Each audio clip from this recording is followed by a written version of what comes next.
leki grasi shote nepo tiatu akunake rolo kila nini kigira Olusho yaro diki meregi diallo nemegere nase sia yingiriwo emeneja.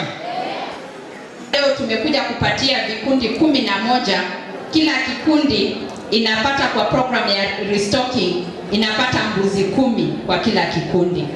Na pia tuna tents ambao tunapea kwa vikundi 2. Na pia tuna pesa ya affirmative action ambao tunapatia kwa vikundi. Na mimi nataka kusema sisi tunafanya hii mambo kwa sababu tuko katika serikali ya William Samoei Ruto. Sisi kupitia mpango wa serikali, kupitia mpango wa serikali ya restocking, kupitia mpango wa serikali wa kutusaidia, sisi tumeweza kufikisha msaada wetu kwa hawa watu ambao tunawasimamia. Na mimi kama mama kaunti wa Kajiado, mimi naongoza katika brigade ya uchaguzi wa William Samoei Ruto kwa awamu ya pili kama president wa Kenya. William Ruto! William Ruto! Msaada kwa vikundi imetuinua sisi kama akina mama. Tumejijenga nayo. Kwa upande ya mifugo, tunafuga mifugo, wanazaa, ikifika mwisho wa mwaka tunauza, tunapata kaura ya watoto wa shule.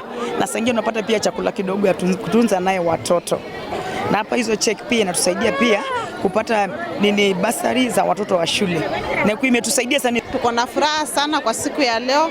Lea Sangaire ametuletea mbuzi, ametuletea matents, mpaka pesa tunafurahia. Maana tutaenda kufuga hizi mbuzi, mwisho wa siku tutakuwa na kitu ya kupea watoto wetu.